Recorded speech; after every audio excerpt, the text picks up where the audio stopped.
The Living Zen-podcast is a gift from the members and associates of the Victoria Zen Centre to you. If you enjoy it, please be sure to let your friends know about Living Zen. If you'd like to support our community, here are a few ways that you can do it. Download the Living Zen podcast app for iPod, iPhone, or Android. You can also purchase additional Zen Talks by Venerable Eshu on iTunes or Amazon.com. One of the most meaningful ways to show your support is by joining our Sangha as an associate. Your commitment of $10 a month will ensure that offerings like the Living Zen podcast and our online e-Zendo will continue to be available around the world to everyone with an interest in truly living Zen.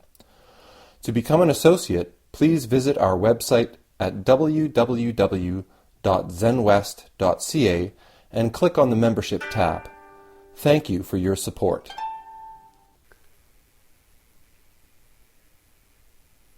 Yesterday we had our, once a month we have a short sit that's open to associates and members of the Victoria Zen Centre. It's just an opportunity for people who have been coming to the open house and would like to experience what it's like to do a little bit more, to get more involved with practice at the Zen Centre. So once a month, the first Sunday of the month for associates and members, we have this sit from 9 a.m. to 10:45 on Sunday, the first Sunday.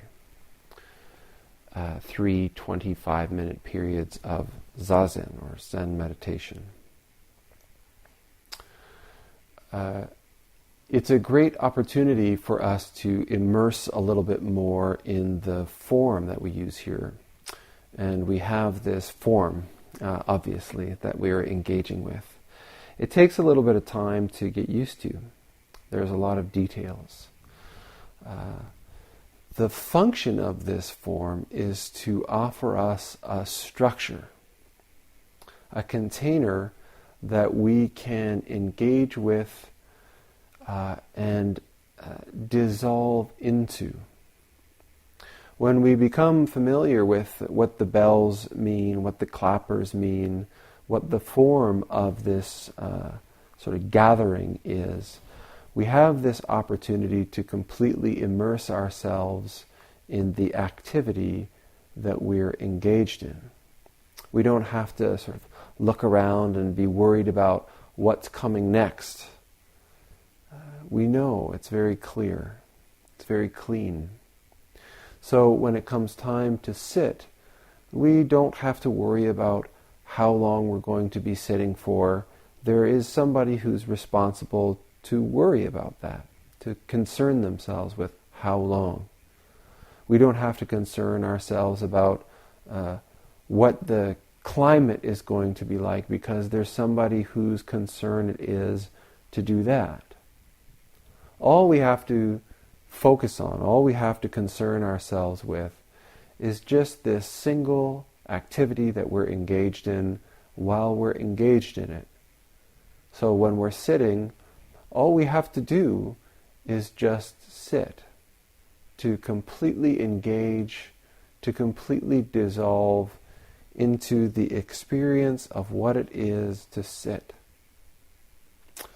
And in these short periods, these 15-minute periods, we find that when we sit down, it can be pretty difficult to just sit, actually.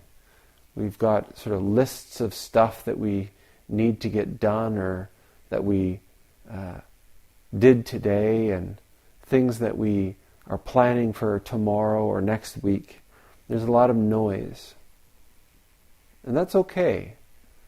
It's a good opportunity for us to really see the sort of momentum of the mind and body as we sit down and start to settle down, to watch this sort of wheel that we've got in motion continuing to spin.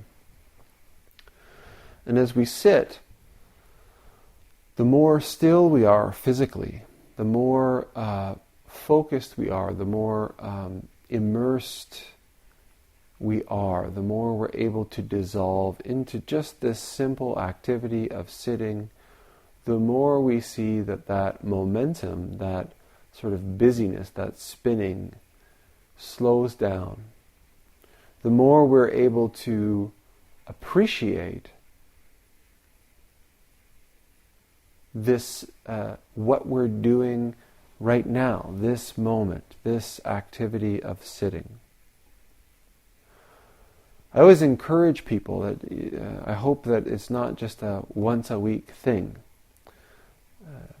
Zazen, meditation, is best if we can sort of use it like a dental hygiene, but this is the mental hygiene. If we can engage in meditation even for 2 minutes, 3 minutes a day, we find that stillness, that ability to settle, that ability to let the wheel sort of slow down, permeates throughout our life more and more. So that when it comes time to sit, when it comes time to engage in meditation, it's not this big long experience of letting the momentum slow down, but more quickly we're able to just simply be. Simply to sit as we're sitting, to walk as we're walking, to chant as we're chanting, to bow as we're bowing. And of course, this form that we use, it's just a tool.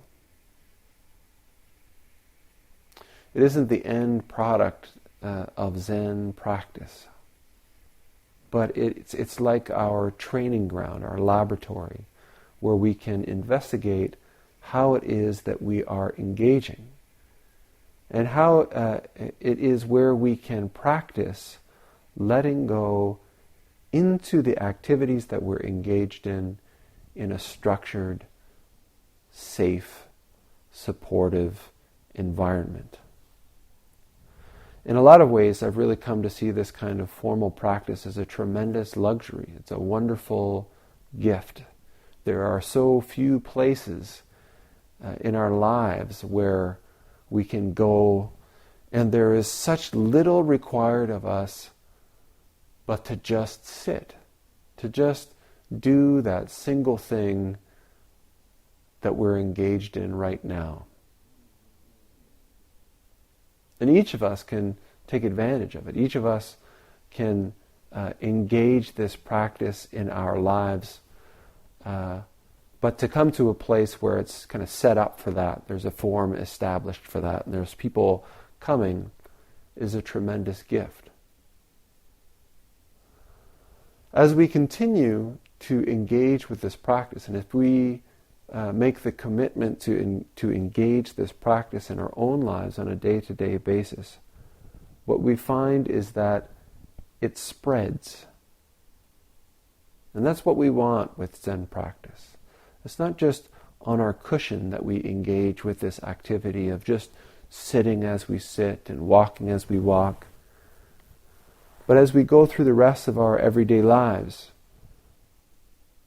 can we just do the dishes when we're doing the dishes? Can we just cook the breakfast when we're cooking the breakfast? When we're going to the bathroom, can we just go to the bathroom? Drive our car when we're driving? Walk our dog when we're walking?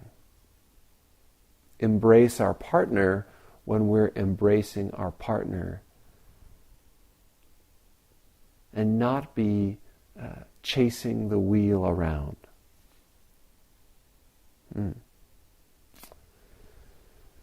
These officers that we have, we've got some new people training to do these jobs of ringing bells and beating drums and turning lights off and on, and taking care of you, serving tea.